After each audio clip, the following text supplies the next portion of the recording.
Edmundo pede a contratação de Gabigol. Eduardo Paz diz que não vai ajudar na empreitada por estádio do Flamengo. Que história é essa, PQD? Vem comigo que no caminho eu explico. Saudação rubro-negra para a maior e melhor torcida do mundo, a torcida do Mengão. Vem chegando nessa manhã de sábado, recheado de informações. Mas antes de mais nada, dá aquela moral, começou a assistir, deixa o like de vocês. Vocês que não são inscritos, se inscrevam. Vocês que não nos seguem, passem a nos seguir e acione o sininho para todos os vídeos, que tudo isso para vocês é de graça e nos ajuda a continuar mantendo vocês informados sobre tudo que acontece nos bastidores do mais querido canal paraquedista rubro-negro. Vamos lá?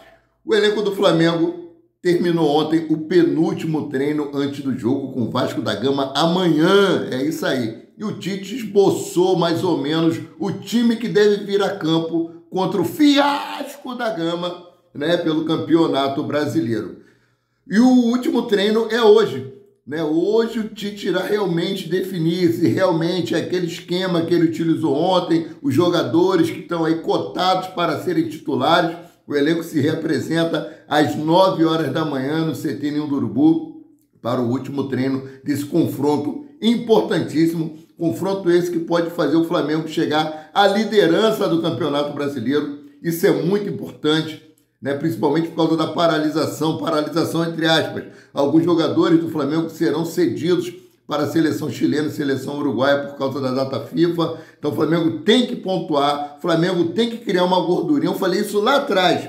O Flamengo tem que pontuar, o Flamengo tem que usar a matemática em vez da ciência, o Flamengo tem que criar uma gordura, o Flamengo vai perder jogadores para a Copa América, mas o técnico Tite é ciência, e a gente poupa aqui, poupa ali, jogadores se lesionam. Poupa aqui, poupa ali, jogadores se lesionam e não adianta nada, né? Provavelmente, com Fabrício Bruno, o elenco do Flamengo deve ser o seguinte aqui, ó.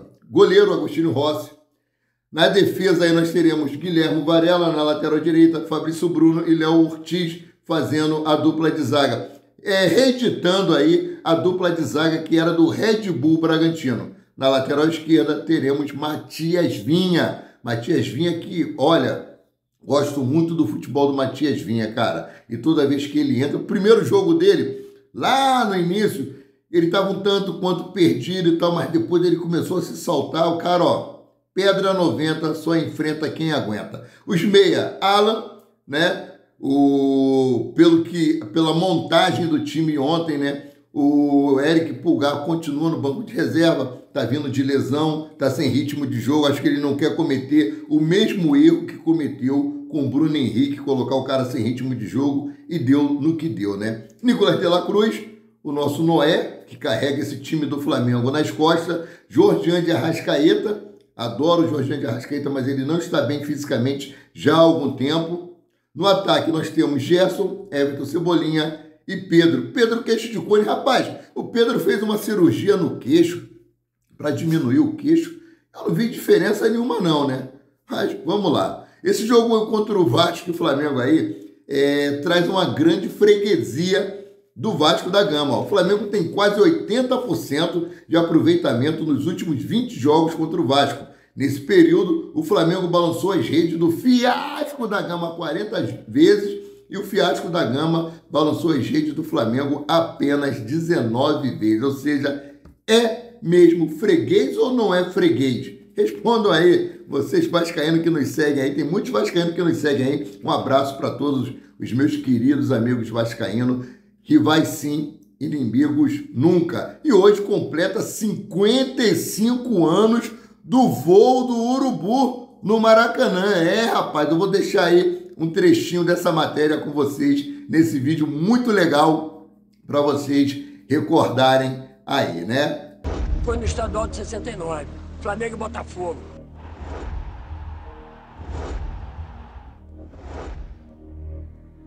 A gente era uma turminha lá do Leme. Eu, Luiz Otávio, Romilson, o Eric e o Vitinho. A gente começou a ter uma ideia para dar um cala-boca na torcida dos outros times, que berravam muito, é Urubu, não querendo menosprezar a nossa, querendo encarnar na gente. Aquilo ficava engasgado e a gente começou, o que a gente vai fazer? Vamos pegar o Urubu, surge a ideia. Vai no Caju. Caju tem. Aí fomos pro Caju, Avenida Brasil. O cara foi amarrou um lacinho lá, ficou esperando, pô, pegou um urubu. A gente levou pro carro. Ele se soltou ali atrás. Se soltou. Começou a se debater, eu abafei ele com o braço. O porteiro nosso, que era seu João Botafoguense, foi botar, beliscou o Botafoguense. A gente, esse é bom, esse urubu é bom. Uma sessão de morteiro, mano, um estourou aqui na orelha do urubu. Pô, o urubu ficou daquele jeito. Aí, caramba, agora acabou com o nosso negócio. Pô, ficamos olhando. Passou aquele mate de bujão, a gente pegou, botamos na boca do urubu o mate, ele nada, aí, caramba. Aí ficamos lá olhando o bichinho, aí ele foi melhorando, a gente, porra, vambora, deixa ele aí, né? Aí a gente estava aqui com o urubu e vimos que nenhum do time se definia para entrar, nenhum dos dois. Aí nós vamos soltar agora então. Aí vamos descendo aqui, vemos o bichinho aqui, ó, devagarzinho, 1, 2, pum, largamos o bicho. Essa hora que foi a melhor do mundo. Até hoje, quando eu me lembro, eu fico... Me dá uma alegria tremenda. Ele deu uma riada. E aí depois ele começou a levantar o voo de frente para a torcida do Flamengo, a bandeira assim do Flamengo. Aí a torcida foi uma loucura. Aí a torcida começou. É o urubu, é o urubu. No dia seguinte já era o símbolo do Flamengo. O urubu já era o símbolo. Já tava, o Enfio já tinha colocado naquelas tirinhas que ele botava no Jornal do Esporte, já tinha lá o urubu. E aí, naturalmente, foi começando a sair plástico no meio da rua. Tu olhava, tem plástico urubu, Flamengo. Um urubu com escudo voando, camisa. Aí, uma coisa natural, a gente virou símbolo assim. Sem querer ter criado uma coisa, um símbolo, que tomou um vulto do tamanho que é a torcida do Flamengo.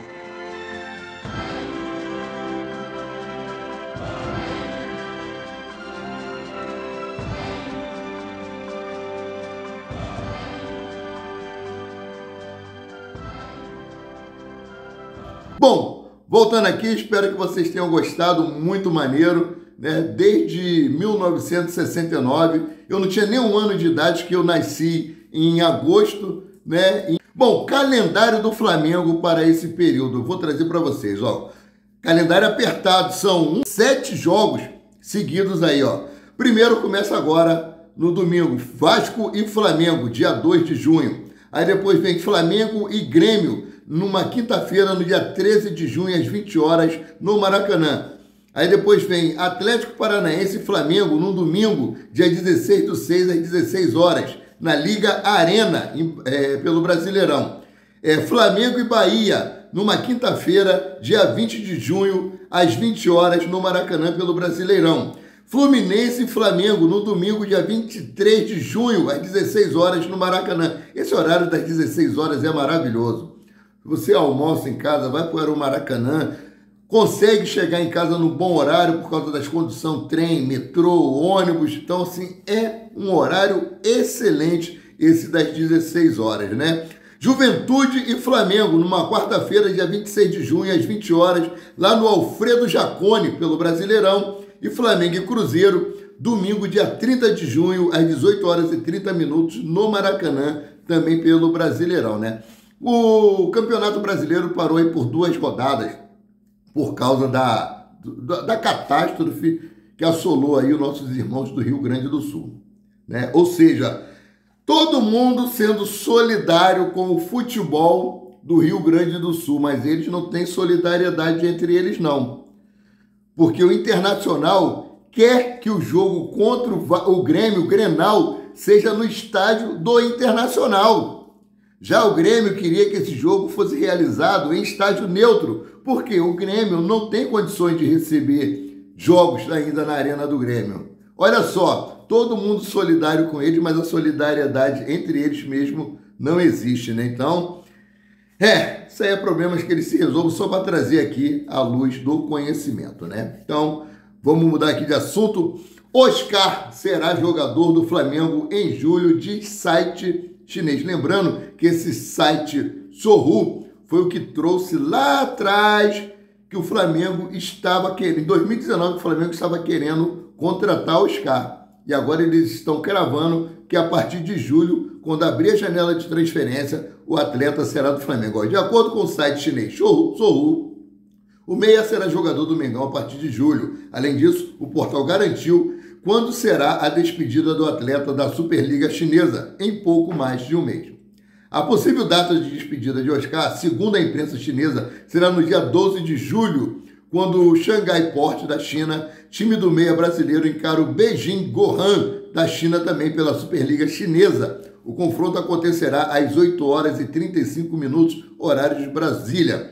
Atualmente, as duas equipes brigam pelo título da competição com 33 e 28 pontos, respectivamente, atrás do líder Xangai Chorru, né, que tem aí 36 pontos. Estou aqui olhando o que o Caramelo está aprontando. Então, ainda falando aqui sobre contratações, agora vamos falar sobre saída. Clube português negocia a contratação de Wesley. De acordo com o portal RT Sport, o Famalicão quer o empréstimo de Wesley, mas o Flamengo tenta impor uma cláusula de obrigação de compra após 20 partidas disputadas pelo atleta. Ele não quer que se repita a mesma coisa que aconteceu aí com o Hugo Neneca. Acabou o empréstimo do Hugo Neneca lá em Portugal e ele está voltando. O Wesley, infelizmente, não tem tido boas atuações no Flamengo, tem sido muito criticado, né? Então o Flamengo quer tentar emprestá-lo, mas também se livrar dele ao mesmo tempo. Se ele conseguir alcançar essa meta de 20 jogos, o Famalicão é obrigado a comprar o jogador. Aqui, ó, ainda não existe proposta oficial por parte dos portugueses, mas o técnico brasileiro Armando Evangelista deu aval para a negociação avançar.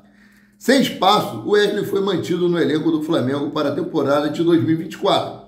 Contudo, o jovem de 20 anos perdeu espaço para o uruguaio Guilherme Varela, que assumiu a titularidade. Guilherme Varela, que não sabe cruzar bola. O brasileiro tem 11 partidas no ano, sendo 6 pelo Campeonato Carioca, 2 pela Copa Libertadores e 2 pelo Campeonato Brasileiro e 1 pela Copa do Brasil. Espero que essa negociação dê certo, que o Wesley respire novos ares e consiga reencontrar o seu futebol. Ele é um bom jogador. Ele não conseguiu crescer, desenvolver esse futebol no profissional do Flamengo. Mas nas categorias de base ele era muito bom, tanto que ele conseguiu chegar até o profissional. Agora, uma coisa é uma coisa, outra coisa é outra coisa, né? Um assunto que está viralizando aí é com relação a Edmundo indicar a contratação de Gabigol ao Vasco. Abre aspas, preciso escutar o que ele vai pedir. Gente, eu assisti o vídeo completo. A matéria que foi postada aí, né, pelos colegas, está fora de contexto. Tá? O Edmundo estava fazendo uma live e no superchat um torcedor do Vasco da Gama perguntou sobre o Gabigol e sobre aquele garoto lá do Cuiabá, que fez o gol no Flamengo aí pela final aí da Libertadores da América, jogando pelo Palmeiras, né? Foi perguntado por esses dois jogadores, eu não lembro o nome dele, também não interessa.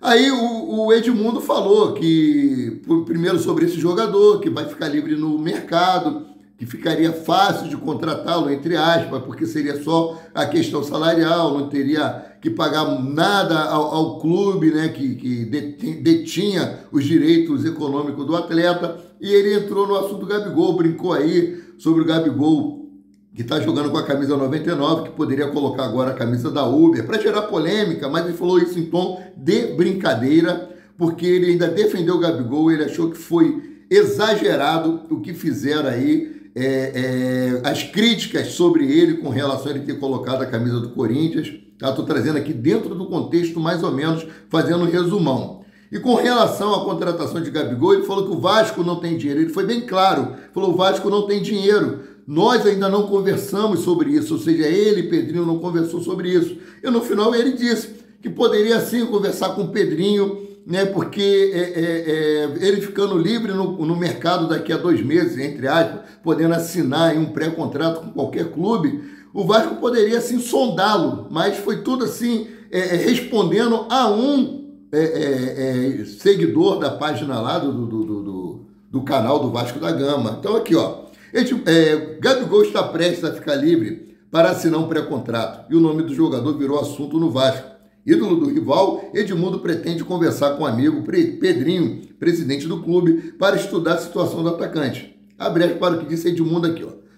Gabigol ainda tem contrato com o Flamengo até o final do ano, mas eu acho que é um jogador que o Pedrinho, presidente do Vasco, precisa escutar o que ele vai pedir, ou seja, a questão salarial, né?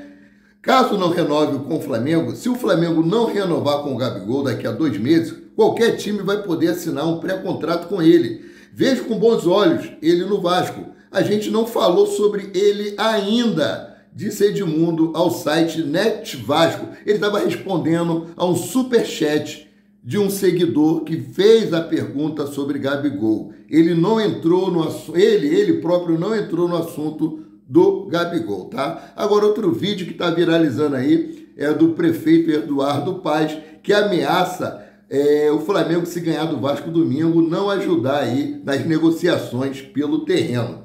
Eu tenho esse vídeo aí, ele falou em tom de brincadeira. Eu vou colocar o vídeo aí também para vocês assistirem, né? Olha só o que o Eduardo Paes falou brincando. Abre aspas.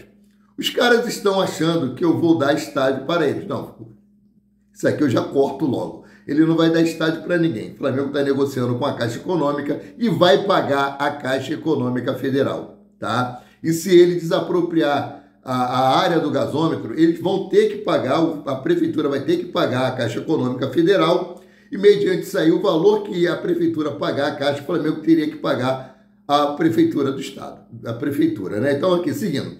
Se ganhar domingo, vocês vão ver o estádio que eu vou dar. Não vai ter estádio nenhum, fecha aspas, disse Eduardo Paes, enquanto hasteavam a bandeira do Vasco ao lado do símbolo do Rio de Janeiro e do Brasil, né? Aí o dirigente do Flamengo, Cacau Cota, que está surfando na onda aí do estádio para tentar se eleger, aqui, ó, diretor de Relações Externas do clube, Cacau Cota, passou tranquilidade para a torcida do Flamengo. Abre aspas. Podem me cobrar, né? Meu prefeito Eduardo Paes, o melhor gestor que essa cidade já teve, fecha aspas, escreveu o dirigente. Além disso, o Cartola colocou um emoji do estádio e corações rubro-negros no pôster. Cara, já falei, os caras estão usando o Flamengo de palanque. E falando aqui sobre Gabigol do Edmundo, sobre o Vasco e o estádio do Eduardo Paes, agora vamos para o Corinthians. Corinthians define quando fará proposta para tirar Gabigol do Flamengo. Olha só, Corinthians voltou a sonhar com Gabigol para o segundo semestre. E de acordo aí com informações do jornalista Sami Carvalho do UOL, o clube paulista definiu que fará uma nova investida por Gabigol logo após o julgamento. Vale lembrar que o resultado do júri pode ser divulgado dias depois e não necessariamente em 7 de junho, quando será o julgamento. Eles têm aí, tem bastante tempo até o julgamento, até sair o resultado, mediante a janela de transferência que só abre no dia 10 de julho. Aí sim, ó, a diretoria corintiana entende que tem tempo hábil para iniciar as negociações com o Gabigol, já de olho na janela de transferência no meio do ano. Isso porque o período de contratação no futebol brasileiro abre em 10 de julho e encerra em 2 de setembro. Sendo assim, o Corinthians tem 2 a 3 meses para convencer o camisa 99 a deixar o Flamengo. Então, o Corinthians continua sonhando com o Flamengo e saiu a matéria vinculada pelo UOL, né? Estou trazendo aqui o nome da matéria que vinculou a notícia, trazendo também o nome do jornalista que a publicou, né? Agora, mudando aqui de assunto, parabéns a Jorge Jesus por ter conquistado a tríplice coroa na Arábia Saudita, ontem vencendo o time de Cristiano Ronaldo nos pênaltis, né? A partida terminou em 1-1, o time de Jorge Jesus com 1 a menos, e o que me chamou muita atenção foi Cristiano Ronaldo se debulhando em lágrimas. O cara com 39 anos de idade, já conquistou quase tudo na vida e chorando como um garoto da base por ter perdido um título. Eu acho que todos os jogadores deveriam ter o mesmo espírito de Cristiano Ronaldo, cara. Espírito de vencedor. O cara que entra em campo para ganhar. Ele gosta de ganhar até porrinha, bafo-bafo, tazo, qualquer tipo de coisa. Ele não gosta de perder. Eu admiro muito a determinação de Cristiano Ronaldo, né? Rapaz, você vai atrapalhar o cara. Caramelo é demais, né? E aí, seguindo aqui, ó. Al Hilal de Jorge Jesus e Michael derrotou Al Nassr e Cristiano Ronaldo nesta sexta-feira e conquistou a Copa do Rei Saudita. A equipe da dupla Gente Flamengo se sagrou campeão após vitória nos pênaltis, fazendo o astro português se derreter em lágrima, né? Agora, com relação a isso aí, hoje sábado, deve começar as negociações de Flamengo para repatriar Michael. Era o que o Flamengo estava aguardando, a decisão da Copa do Rei para poder fazer sua proposta oficial pelo jogador. Informações da nossa querida Raíssa Simplício. Então, chegou até aqui? Deixa o seu like. Não é inscrito, se inscreva, não nos segue, passa a nos seguir, acione o sininho da notificação e eu fico por aqui, voltando a qualquer momento com mais notícias sobre o rubro-negro mais querido e mais amado do Brasil e do mundo, o Clube de Regatas do Flamengo. Saudações, apareceu ele aqui, ó. Ah, eu não aguento esse caramelo não, gente. Um abraço.